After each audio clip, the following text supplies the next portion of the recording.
Hello, I'm Robert, voluntary fact check and helping you if you're scared of many things. And this is about this mythical planet of Nibiru. There isn't any real planet. If you ask anyone who's studied astronomy, been to university studying astronomy, who's been a keen amateur astronomer in their life or anything like that, and say, I've heard of Nibiru, what is it? Chances are they've never heard of the idea. Not if they've only been looking at serious astronomy. And I only came across it, and I've had a long-term interest in astronomy since I was a child. And I only came across it when I started debunking and got people coming and asking me, I'm scared of Nibiru, can you help? That sort of thing. And what? Nibiru? Say that again, what is in Nibiru? It's got a very weird origin. Wasn't discovered by astronomers because it doesn't exist. It just comes from the ideas of some rather strange people. So there's eccentric people. So there's eccentric called Sitchin, and he studied ancient Sumerian tablets. And the Sumerians, they had pretty good astronomy, but they only knew the naked eye planets, which are Venus, Mercury, Venus, Mars, Jupiter and Saturn. They didn't know Earth was a planet. And the main discovery the Sumerians made was that the Venus in the evening is the same planet as Venus in the morning. That the evening star is the same planet as the morning star. And I discovered that by following it, and when it disappeared from the morning, it appeared in the evening, and back again. So that's about the level of their astronomy. Quite good for their times. It took a bit of kind of cleverness to realize it's the same object. That's about it. Anyway, so Sitchin and they had some basic maths. They could do some addition, multiplication, certain kinds of multiplication. They didn't have fractions. They could work out 1/3, 1/5, things like that, and 2 over some special numbers like 2 over some small numbers. They didn't have the idea of 3 over anything. They didn't know that you could put 3 on the top of a fraction. So they're or any higher number than 2. So they had some interesting mathematics for their times, but it was very, very basic by our way of understanding. At primary school we understand much better maths than the Sumerians understood.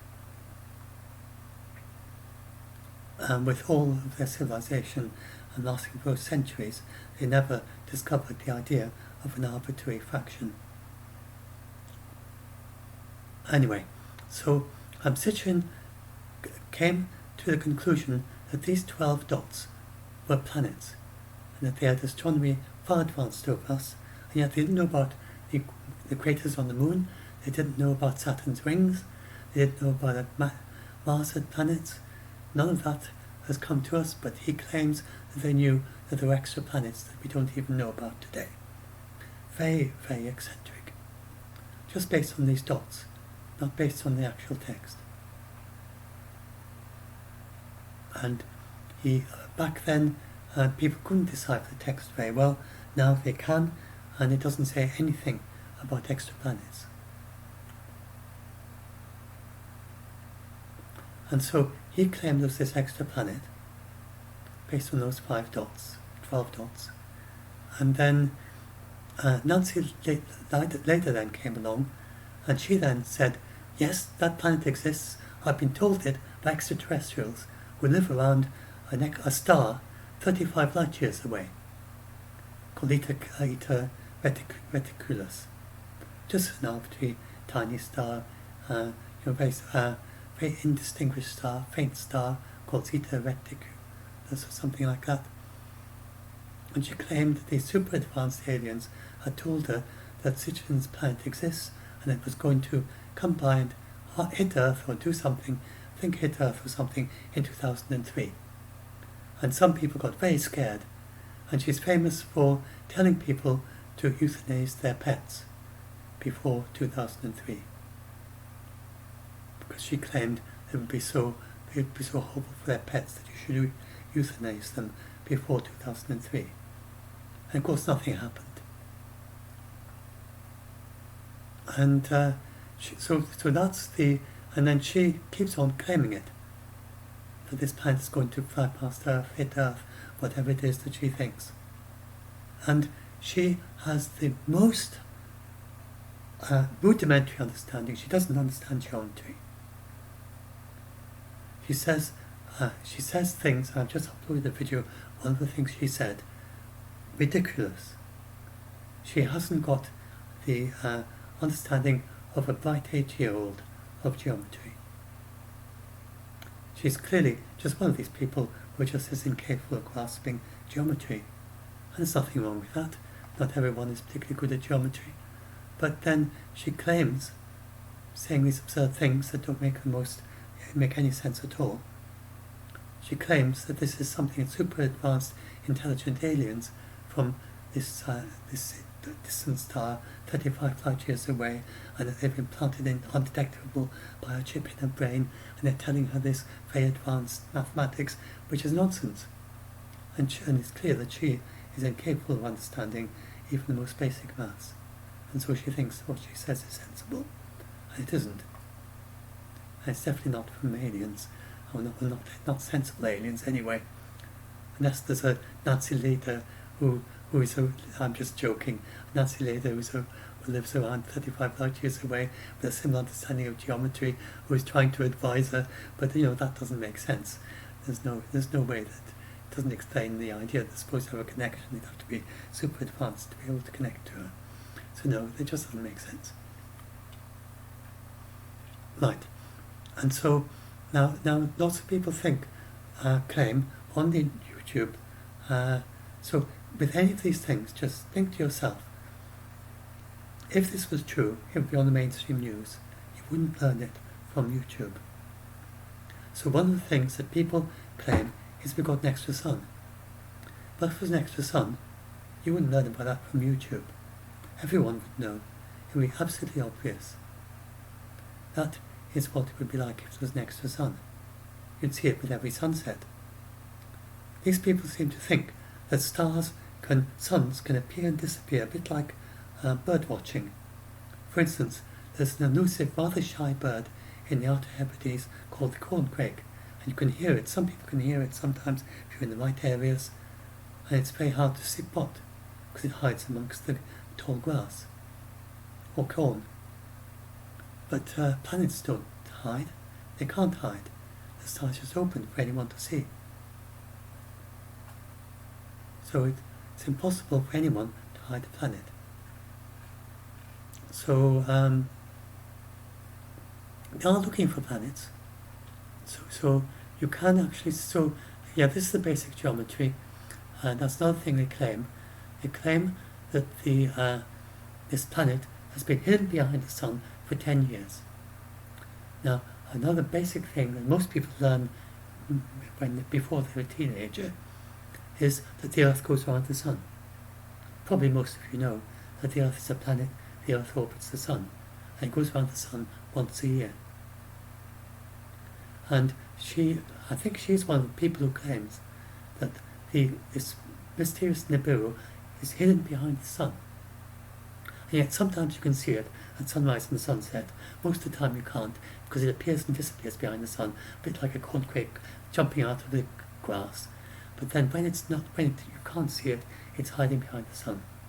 Well, if it was hiding behind the sun, and it's supposed to be able to disappear behind the sun at any time, it seems, just halfway between, and it appears again, and disappears again, jumps out, says peekaboo, then hides behind the sun again.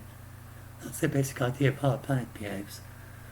And so, if it was hiding behind the sun, imagine it's like a squirrel. You go around this tree 10 times. Then every time you go around the tree, because remember Earth goes around the sun, if the squirrel is going to hide behind the tree and go and pick a boo every now and again, then it has to follow your movement around the tree. It's got to stay always the opposite side of you. So if you go around the tree once a year, then the squirrel has to go around the tree once a year. If you've been around the tree 10 times, the squirrel has to have gone around the tree 10 times to see always the far side of it. So that's another basic bit of geometry. It doesn't make sense that it could be hidden behind the sun for 10 years and yet be on an orbit, they claim, that goes around the sun once every 3,600 years. It goes around the sun once every 3,600 years. It can't be hide behind the sun for 10 years. Impossible. Makes no sense. Absolutely no sense. Because it would have to go around the sun 10 times. So it'd be in an orbit of 1 year, just like the Earth. Another basic, stupid geometrical thing. They don't have a clue. And then they act as if planets, somehow you could, this is how they, let's show how they find planets. Let's find that in picture. There we are. This is how the Nibiru nuts, as I kind of affectionately call them, how they search for a new planet. This is how an astronomer searches for a planet. Because we found all the planets that we found with naked eye, all the planets that could be found with a little telescope like this as well. That's a planet telescope. You can see the size compared to someone's hand. It's a 10-inch telescope, and it can be put in the back of a van or a car, taken to a star party, and a telescope like that can spot Pluto, which is smaller than the Moon, quite a bit smaller than the Moon, and way beyond Neptune. It's so far away that one of our spacecraft, travelling faster than any planet can travel, got there in 10 years. Took it 10 years to get there. Got a special boost, and it's heading off at faster, so fast it's never going to come back again. It's leaving the solar system. So it's faster than any planet. And it took 10 years to reach Pluto. So a planet coming from as far away as Pluto, which is smaller than the Moon, would take 10 years to get here, and this is something that you can spot easily on a good night with a telescope like that. We've discovered all the planets that you can discover with a telescope like that. Maybe if they discover a distant telescope with a very faint star, you certainly can't spot it, and you can't spot even Pluto as a round object with that. You can't spot. You can see, something like Jupiter or Mars, but not Pluto. That's just a faint, it's just like a star. It's a faint dot. We've discovered all the things that could be noticed as a large object around the time of in the 18th century. Telescopes were good enough back then. And Neptune in the 19th century, which is basically a dot. And this is how the Nibiru nuts search for a new planet. And then this is how the astronomers nowadays, they're trying to search for a planet that nobody's been able to spot with all our telescopes. And this, of course, is not nearly as powerful as the 10-inch telescope. It's not a telescope at all. It's just roughly as equivalent to your naked eye in its capability of spotting planets. And this is a kind of mirror, just a mirror. It's a multi-story telescope. This is the telescope that's now been built. And that was the mirror before it was being built. Occupied 3 lanes of highway. That's this high, just the mirror, to gather all the light.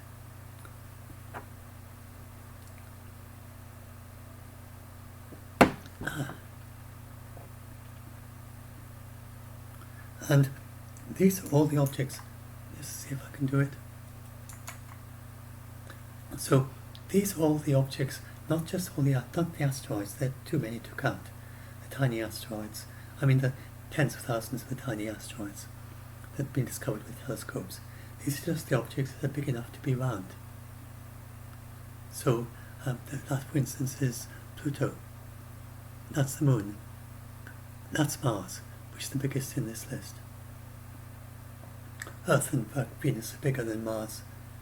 Somewhere here, that's Mercury. That's another planet. Mars and Mercury were known to the ancients. And there's the Moon, there's Pluto, there's Eris, And there's all these ones. Lots of them. Quite a small one, but still big enough to be round.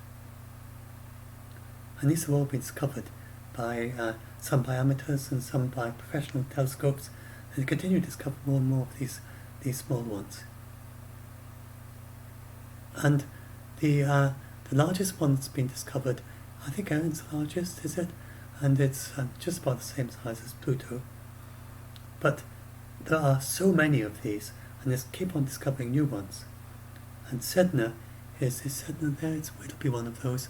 I need to get my glasses, see if I can see Sedna there.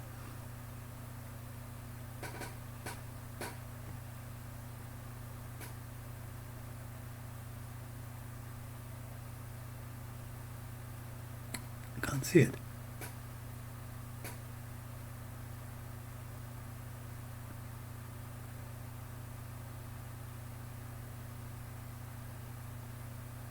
Maybe this was from before Sedna was discovered. Anyway, I can't seem to see it, but Sedna is another one that's quite. So Omea is there. That's the very obvious one. It's shaped like a rugby ball. I can't see Sedna. Never mind. So Sedna was quite. It may have been discovered after this diagram was done. I'm not sure. Maybe it's one of these smaller ones.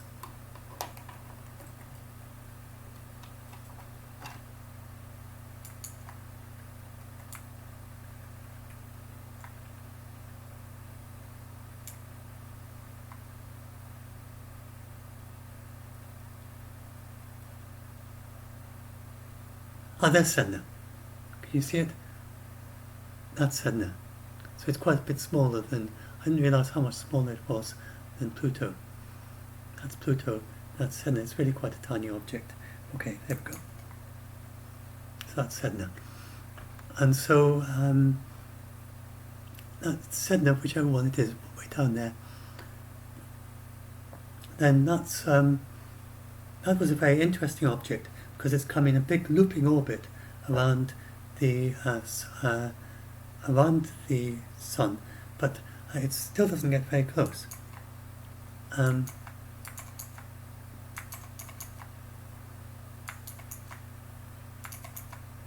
Let's go down and find it. Here we are. This gives an idea of how close Sedna gets. Yes, so it's the closest, almost the closest to the sun of Sedna, and it's so far away that the sun is like just a faint star from that distance, just a very bright star. The brightest star would be the brightest star in the sky from Sedna, but just look like a star in the sky. And all the other planets way around that, and it's going about as close as it'll go, maybe a little bit closer, and then it's going to zoom away and off again, and that's the last we'll see of it.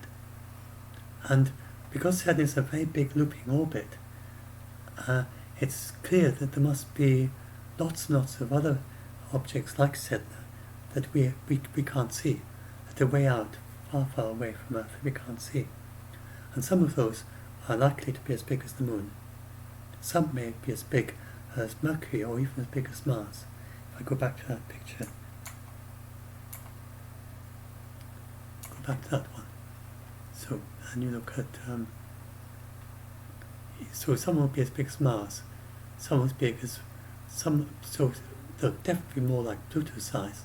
There'll some be as big as Mercury, and maybe as big as Ganymede or as big as Mars. That's one of the moons of Jupiter. That's one of the moons of Saturn. So there may be objects out there as big as that. And then some people think, and this is where you get Planet 9, some people think there may be a planet way out there that is as big as Neptune. So just as we discovered Uranus in the 18th century, and Herschel discovered that by just seeing it being as a round thing in his quite a good telescope. And then we discovered Neptune in the 19th century by noticing that Uranus seemed to not follow exactly the orbit they expected, and turned out it was being tugged by Neptune, which is about the same size, and quite a bit further away. And then to discovered Pluto in the early 20th century, and that was a search for what seemed to be something tugging Neptune. They discovered that there was a mistake in the observations of Neptune, and that actually Pluto was far too small to be tugging it. And then, then after Pluto, towards the end of the 20th century and the 21st century, we found lots and lots of these small dwarf objects like Pluto that orbit way beyond Neptune, and some of them, like Pluto, cross Neptune's orbit. They don't cross any of the other planets' orbits. And that is what we're looking for now. And that's what they're finding, lots of them. They find lots and lots of the small ones, and they expect eventually to find bigger ones, but ones that orbit way, way beyond Neptune. And eventually they may find one as big as Neptune, but orbiting so far away that it's very hard to spot. If you double the distance, if you have 10 times the distance, it's 100 times harder to spot. It's 100 times fainter, and also 100 times smaller, makes it 10,000 times harder to spot if it's just 100 times further away. So that's why they're using these very big telescopes to try to find something that would be 100 times fainter than Neptune, or even fainter than that. And it'd be absolutely harmless to Earth. Extremely distant object. Couldn't harm us in any way. And we can't get any objects closer than that. So now, if you look at the, if I showed in this orbit, you can see all the planets there. Each of them is orbiting the Sun. And they all orbit the Sun at different speeds. And you can think of them as being like skipping ropes, all the orbits. And if you imagine a planet that came past the Sun every 3,600 years, like they claim Nibiru is, and every million, and then within a million years, because none of these are all going at different speeds, and they're never, then within a million years, it's going to fly very close to one of those or hit them. And so it's impossible for a planet to stay in such an orbit, because it would have been gone long ago. And so it would be possible if they had synchronized orbits, like synchronized skipping. Then it would be possible, because you might have an orbit that happened to just go past in just the right place, that it always misses the two synchronized planets, especially if there's some kind of feedback to kind of push it away from them. Although in practice it would probably be pulled towards them. I suppose there was some reason why it was pushed away from them. But that's impossible with our planets, because they're in all different orbits. They're not synchronized. They are there's no common pattern to the orbits, so a planet couldn't keep missing them.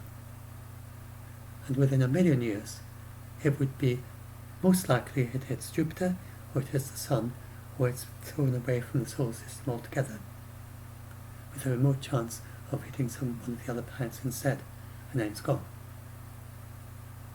Now, we do get comets fly past, but there are vast numbers of comets out there. There couldn't be vast numbers of planets. They'd be very obvious again, because there would be so much weight in all the planets out there. It wouldn't be possible. But there could be some planets out there, but not vast numbers of planets, so that every now and again a new comet gets diverted inwards, possibly by big planets out there, most likely by passing stars. And then, for a while, there are more comets than usual. There may be more comets than usual about 1.3 million years from now, and then it gradually gets swept up. And so we do get these comets, but there aren't any planets, and a planet would be very obvious. So there's no way there's a planet like that in an orbit like Nibiru, and because it would have been gone long ago. And then some of them, they claim the planet Nibiru is like it's a much bigger. If Nibiru was as big as Neptune, or if Nibiru was even bigger, some claim that Nibiru is a brown dwarf. If Nibiru is like a brown dwarf, then one flyby and all the planets would be in strange orbits like this. This is a simulation of a single flyby of one of these Nibiru ideas of it being a big thing like a brown dwarf, then that's what you see where all the planets, they're no longer following sensible round orbits, they're all over the place, they get scattered like confetti. That obviously hasn't happened, and they claim that this happens every 3,600 years. It's obviously never happened.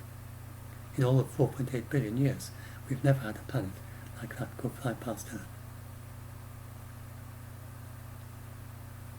So Nibiru, it's utter nuts. It's nonsense. And is there anything else I have to tell you about? And just I put this link in my video description. Do have a listen to Professor Morrison. He is one of the people who searches he's been involved in the search for meteorites. So he knows asteroids. He knows all about this. He's very professional. Now, anything else that you haven't seen? This is just sometimes people, you get these things. This isn't a planet. This is it's a very distant star, which some people claim is a planet. It isn't. See anything else here I haven't shown you? I've shown you that one. Oh no, haven't I? Oh yeah, that's just another one about. This is about all the amateurs now. They discover how they look for planets. It's not me, that's someone else who showed the motion of Pluto using an 8-inch. It's an 8-inch telescope he used, and that's the telescope he used. So it's an 8-inch telescope. Gold. It's a 10-inch. It's an 8-inch. Sorry.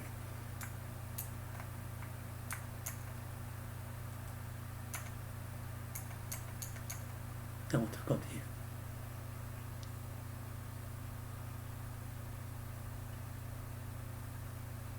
That's just another picture of that mirror thing. And yeah, they claim Venus is Nibiru. These two people, these eccentrics, and this is that big tablet you see that they claimed those were planets just based on nothing. And this is about how the ancient people didn't even know that the moon had craters. And this is about this is about the planet, the Ceres, which is the largest asteroid in the asteroid belt, and they didn't know about that either, which we discovered with our first telescopes. And so yeah, it's like the ancient stories told around campfires. They're just made up stories. Anything else I need to show you? Sorry.